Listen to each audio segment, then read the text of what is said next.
In a blink of an eye, you'll be 84. You'll lie in bed, think back on your life and reflect on the memories of Clive. And of all those mornings you woke up before him and inspected the lines on his forehead, wondering what he must be dreaming about, with deep lines on his forehead like that. You'll realize how seldom I crossed your mind through the years, and how you only ever allowed yourself to think of me when you guys were fighting, or when he didn't touch you like you wanted to be touched. A lifetime later, counting the panels in your ceiling, you'll fast forward the life you built with Clive. You remember how you hesitated before walking down the aisle, how that same hesitation almost shattered you when you learned that you and Clive would become parents. Deep down, you knew it wasn't Clive's baby you were supposed to have. You'd think you couldn't leave anymore, because that would just be cruel to Clive. And you're not cruel. I don't think you're cruel, even if you're doing this to me now. So you'll have the baby and you'll love her more than anything. But at 84 years of age, you'll allow yourself to think about what if.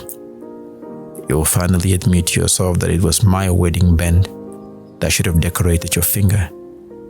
That the first thing you should have been looking at in the mornings were the lines on my forehead.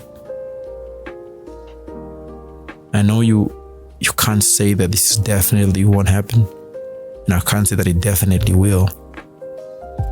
I guess you're looking at me and our life so far, and you're trying your best to make the right choice, and maybe things were not good all the time, but hey, they weren't really bad either. It might be a bad measure for happiness, that if it wasn't bad, it must mean that it was good, but hell, it wasn't bad. I mean, did I drink too much? Did I sleep around? No, I didn't. And in fact, I'm not a bad man. I was there for you when times were tough, right? And I was there for the good too. So if you now decide that good is not good enough, and that you have to go and spend our future with someone else, I can't stop you. I won't. Because at the end of the day, I want you to stay and spend the future with me. But you don't want to. So go. I'll be alright. You know, I'll be alone for a while. And sometimes I'll meet girls. They will want to understand me and try to figure me out. But I'll be heartbroken. It will feel wrong to wake up with someone else. So I'll mostly sleep at their place and I'll sneak out before they wake up. After a while, someone I meet knows how to calm me down. That someone will move to my place. She'll accidentally get pregnant, and there will be you and I, both with accidental babies that we had with the wrong person. Only I'll think about you when my baby is born, and I'll try to find your features in him. This baby who looks nothing like you.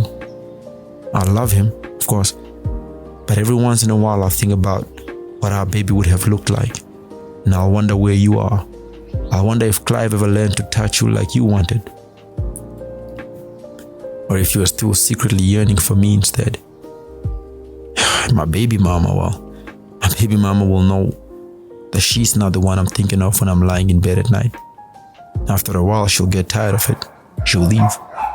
I'll be alone for a while, and I'll try to date, but this time, I'm a lot older, but the girls I like haven't aged at all. So the only time I'd feel even a remote sense of happiness is when my son comes to visit, which is not often enough, but it's always fun. Probably more fun for me than him. And I'll spend more time on walks and less time with people. I'll maybe even write that book, and guess who it will be about.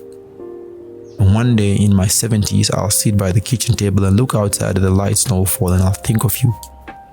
I'll wonder if Clive provided for you and if he took you to sunny places when the winter came. If you spent Sundays together in art galleries like you always wanted to do, but I never cared about. And I'll check the newspaper for a show next Sunday, and I'll mark the calendar for an exhibition with a title I don't understand, and I decide to go. For a second I think about what the chances are that you had picked the same gallery for the same Sunday, and the thought will make me smile. But then I'll get up to go to the toilet and my heart will stop. And when I take my last breath, I'll wish I had called you. I wish I'd told you that I regretted not asking you how you were more often, how I should have taken you to art galleries and parties and introduced you to my friends with admiration in my eyes. And lying on that kitchen floor, I'll think about the lines of your lips, the lips I regret not kissing more often. I'll think how I should not have focused on work as much, how I should have told you I loved you every day.